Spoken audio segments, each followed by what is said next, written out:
itu. Nah, kalau misalnya kalian melihat ada nest seperti itu kalian jangan beresin ya.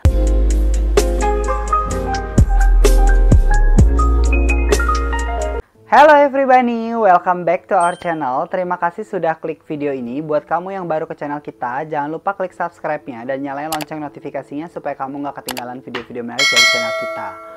Oke, hari ini gue mau ngebahas tentang kehamilan pada kelinci. Apa aja yang perlu kamu persiapkan, perawatannya itu seperti apa, terus apa aja yang harus kamu perhatikan. Semuanya mau kita kupas tuntas tentang kehamilan kelinci. So, kamu stay tune terus sama video ini. Dan karena video ini kayaknya bakal panjang banget, jadi kita bakal pecah jadi dua part, yang mana akan kita upload part keduanya itu di minggu yang sama. Supaya kalian juga nggak terlalu pusing ya, terlalu banyak informasi nanti kalian jadi pusing sendiri, oke? Kita tanpa berbasa-basi lagi, kita langsung aja ke videonya.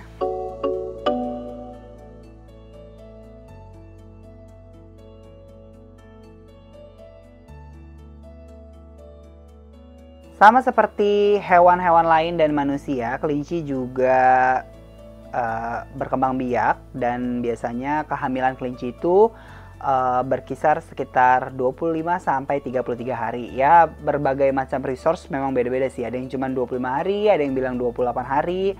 Cuman kita ambil tengah-tengahnya aja, 25-33 hari. 33 hari, sorry. 25-33 hari. Nah, untuk pengalaman kita sendiri ini, Lola masa kehamilannya waktu itu sekitar 28 hari sih memang. Udah gitu dia udah melahirkan. Nah, terus kelinci itu bisa memproduksi atau melahirkan anak itu sampai dengan 16 ekor per satu kali hamil. Jadi kalian harus pikirkan kembali kalau misalnya kalian memang pengen punya baby bunny. Karena kita nggak pernah tahu sebanyak apa anak yang akan keluar nantinya, ya nggak? Jangan sampai nanti overpopulation ya kan, nanti kalian juga nggak kepegang. Terus karena kalau kalian merawat kelinci itu kan nggak cuman masalah ngasih makannya ya, tapi kita juga harus sediain waktu buat main barengnya. Terus udah gitu juga kita sediain ya tentunya waktu dan uang sih, itu juga sama. Jadi pastikan kalian pikirkan kembali kalau kalian mau punya anak-anak kelinci. Dan kalau kita sih udah cukup ya, Lola punya anak 3 dan itu udah cukup pusing. Apalagi kalau anaknya lagi teenagers kayak gini nih, bandel-bandelnya semuanya dia acak-acak. Connie, Snowball, no. Dan terus kita juga mau kasih tahu bahwa kelinci betina itu faktanya bisa langsung hamil lagi setelah 1 jam melahirkan. Jadi ini perlu banget ketika kelinci kalian itu kalian sudah tahu nih dia itu hamil, itu kalian harus cepet-cepet pisahkan si ceweknya sama si cowoknya, karena takutnya nanti begitu dia melahirkan terus hamil lagi dan itu jadinya nggak terkontrol.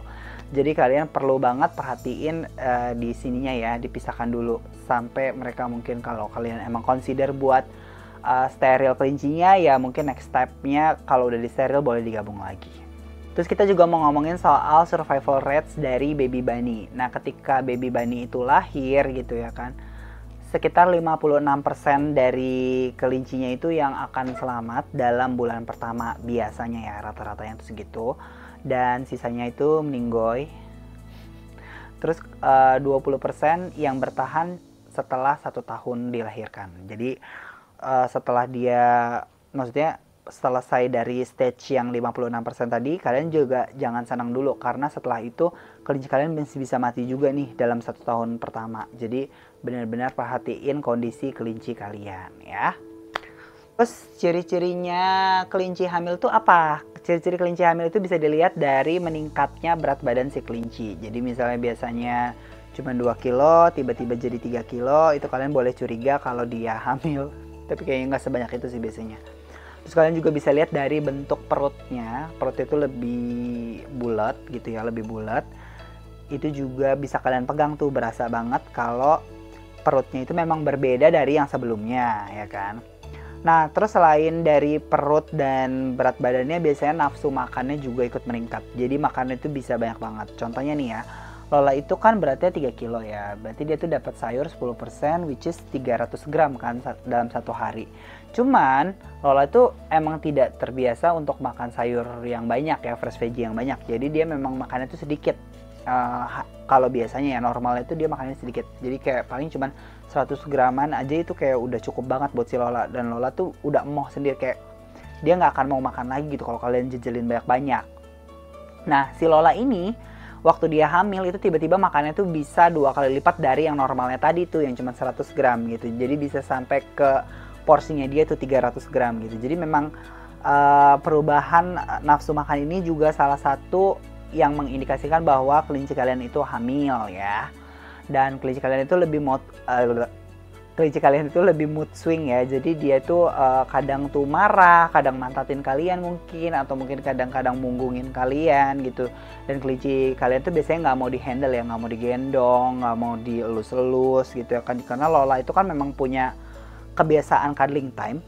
Cuman karena pada saat waktu itu dia hamil, jadi dia nggak mau nih cuddling time dulu sama aku gitu kan. Dan itu cukup bikin aku sedih sih, karena tiba-tiba Lola menghindar dari aku gitu ya kan. Tapi cuman itu nggak masalah sih. Kalau misalnya emang kelinci kalian hamil, ya udah biarkan dia taking care themselves dulu ya. Biarkan dia merawat diri dia sendiri dulu. Kalian nggak usah ikut campur dulu. Terus selain itu semua, ada lagi salah satu ciri kalau kelinci kalian itu memang beneran hamil, karena ada juga nih false pregnancy ya, atau kehamilan palsu. Kalau kehamilan palsu tuh ya sebenarnya dia nggak hamil, cuman dia menunjukkan sign-sign seperti hamil gitu kan. Yang membedakan sih lebih di perutnya sih ya. Perutnya tuh benar-benar kelihatan sih kalau hamil tuh bulat gitu. Jadi kalian pegang aja nih, kalian raba aja tuh terasa gitu loh. Kayak kalau kalian pernah lihat kucing hamil, ya kayak gitu kan, dia agak bulat gitu kan di bagian perutnya. Terus kelinci itu kalau misalnya hamil biasanya 2 atau 3 hari sebelum melahirkan mereka akan nyabutin bulunya. Nah, sebenarnya kalau kalian mau mengidentifikasi kelinci kalian ini hamil atau enggak, kalau bisa secepatnya, jangan sampai pas dia itu udah nyopotin bulu, karena menurut aku tuh itu udah cukup too late. Karena kan kalian harus sediain nest box kan. Nah, ini peritilannya bakal kalian siapin, bakal kita jelasin ya.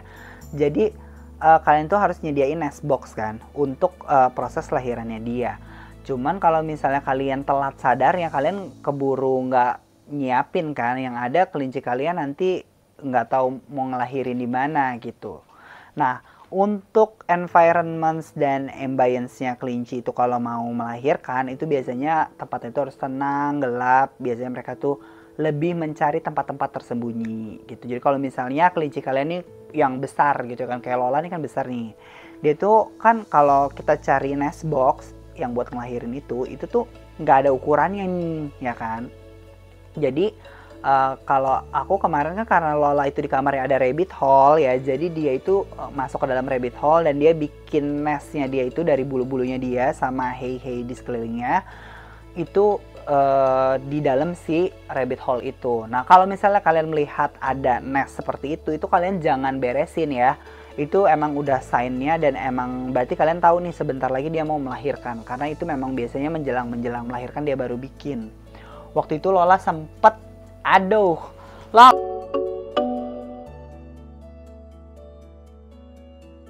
Lola itu waktu itu dia bangun nest boxnya itu jadi Lola itu waktu bikin nestnya itu tuh emang berselang 1 atau 2 hari itu dia lahiran habis itu gitu. Dan kalau bisa tuh kalian memang sediain tempat yang tenang ya. Kalau bisa rumah kalian tuh jangan terlalu berisik. Aku sama Wina itu sampai bisik-bisik doang tau kalau ngomong. Itu memang supaya si Lolanya tuh bisa lebih fokus ya kan buat proses lahirannya, dan dia tuh nggak stres gitu. Jadi kalian benar-benar perhatiin juga ya untuk kondisi seperti itu. Terus perawatan kelinci yang lagi hamil tuh gimana sih? Nah, untuk perawatan itu kalian kasih akses hay-nya itu kalau bisa, kok main gigit-gigit mau juga. Kalian kasih akses hay ke dia tuh unlimited, dan kalau bisa kalian udah mulai tambahin juga, nggak cuma Timothy, kalian bisa tambahin alfalfa hay, karena alfalfa itu mengandung protein yang mana itu emang dibutuhin sama si mominya ya. Jadi mominya ini butuh banget protein. Terus udah gitu kalian juga sediain bird nest ya, kok kayak burung sih ya, pokoknya kotak lahiran itu kalian juga harus sediain. Selama dia lagi kehamilan itu kalian jangan paksa gendong dia, karena itu bisa bikin dia stres. Loh, kok naik ke sini? Ya karena itu bisa bikin dia stres yang ada. Jadi kalian jangan maksain dia untuk digendong-gendong gitu. Jadi biarin aja, kecuali kalian terpaksa ya, kondisi terpaksa, mau nggak mau deh tuh ya kan. Ini terus gendong kelinci yang lagi hamil, pastiin kalian gendong dia tuh benar-benar with care ya, hati-hati, pelan-pelan, takut keguguran. No, semuanya digigitin, kenapa sih? Kenapa digigitin? Bener. Terus kalian juga bisa kasih kelinci mominya ya, ini ya, buat mominya itu wortel, seledri ya, makanan-makanan yang memang bernutrisi buat si momi dan janinnya ya nantinya. Terus ya tempatnya kalau bisa diredupin dulu kamarnya supaya dia nggak stres dan dibikin tenang setenang-tenangnya. Malah waktu kemarin tuh Lola lagi hamil, tetanggaku lagi bangun rumah dan itu berisik banget. Aku sempat khawatir takut Lolanya stres, tapi ternyata enggak ya. Lola ini benar-benar mommy yang tough. Dia benar-benar bisa ngurusin kelahirannya dengan aman gitu. Nah terus hal yang perlu kalian perhatikan itu adalah baby blues. Jadi baby blues ini adalah salah satu simptoms yang terjadi pada mommy kelinci, di mana dia itu akan memakan bayinya yang baru lahir. Jadi ini perlu kalian perhatiin bahwa baby blues ini nggak cuma ada di manusia, tapi ada juga di kelinci, dan itu sering terjadi. Biasanya terjadi itu pada kelinci betina yang masih muda, itu sekitar dia mungkin umurnya masih 6 bulan gitu, terus dia udah hamil. Nah ini sering banget nih terjadi. Sebenarnya dia itu mau makan kayak semacam ari-arinya gitu ya, gue nggak tahu nama istilahnya. Nah yang mau dimakan tuh itu, cuman tanpa sadar itu dia kadang-kadang tuh sampai memakan si babynya gitu. Dan faktor yang memicu dia itu jadi baby blues itu salah satunya adalah keberisikan tadi, ketenangannya terganggu. Jadi dia itu merasa dia itu terancam dan dia merasa sangat-sangat teritorial pada saat itu. Dia juga merasa stress, anxiety gitu ya kan. Jadi makanya kalian harus benar-benar perhatiin kondisi lingkungannya si kelinci pada saat dia hamil dan menjelang persalinan, karena ini benar-benar penting banget. Jangan sampai kelinci kalian itu memakan anaknya kan, karena kasihan banget kan ya anaknya. Oke. Terus pencegahannya gimana? Pencegahan itu kalian bisa hindarin menghamilkan kelinci pada usia muda ya, sekitar 6 bulan tuh kita nggak saranin sih. Kalian kalau bisa sih usia kelinci kalian mungkin setahun ke atas, kalau kalian mau dia punya anak kayak gitu ya. Pengen kalian gimana sih gue ngomongnya, kalau kalian pengen punya baby bunny, kalau bisa kelincinya itu harus sudah cukup dewasa, misalnya sekitar 1-2 tahun, itu baru punya baby bunny. Nggak apa-apa sih. Kalau masih muda kasihan ya, nggak moms ya, nggak super moms. Terus kalian juga harus bisa memberikan ketenangan pada habitatnya kelinci, terutama kelinci yang lagi hamilnya ya, yang betinanya ya. Terus juga naikin proteinnya supaya pastinya itu dibutuhin banget sih sama baby bunny ya. Baby bunny juga karena mengkonsumsi protein dari induknya, jadi memang itu penting banget. Dan kalau kita bisa kasih tips, kalian pasang CCTV sih. Kalian beli aja CCTV yang portable gitu, kalian pasangin di sekitar situ. Karena gini, kalian itu memang tidak boleh mendekati kelinci yang sedang agresif, yang sedang hamil. Bukan nggak boleh mendekati, sebenarnya boleh-boleh aja kalau kelincinya mau. Tapi kadang-kadang kelincinya nggak mau ya, takutnya dia merasa terancam. Kalau kita sih di sini memantau dia melalui CCTV, karena itu benar-benar bantu kita banget sih dalam menjaga maminya sampai dia melahirkan, bahkan sampai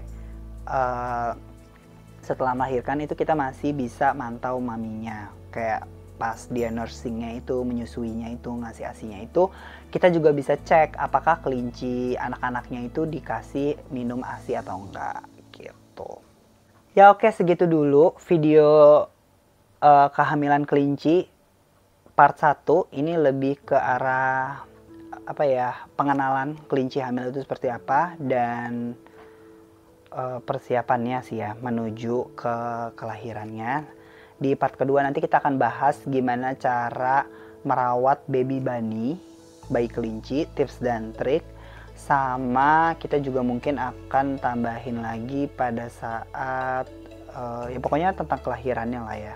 Kelahirannya apa yang harus kalian lakukan dan mitos-mitosnya mungkin. Oke, segitu aja video kita kali ini. Thank you so much for watching. Dan buat kamu, kalau suka video ini jangan lupa klik like-nya, share video ini sebanyak-banyaknya. Terus kalau kamu masih punya pertanyaan yang belum jelas, kalian bisa komen di kolom komentar. Nanti kita jawabin satu-satu. Atau kalau kalian juga pernah punya kelinci yang hamil, kalian boleh share apa struggling kalian selama proses kehamilan dan kelahiran baby bunny-nya. Kita bakal senang banget sih kalau kamu mau share-share tentang itu. Oke, segitu aja video kita kali ini. Thank you so much for watching. We'll see you on the next video. Bye!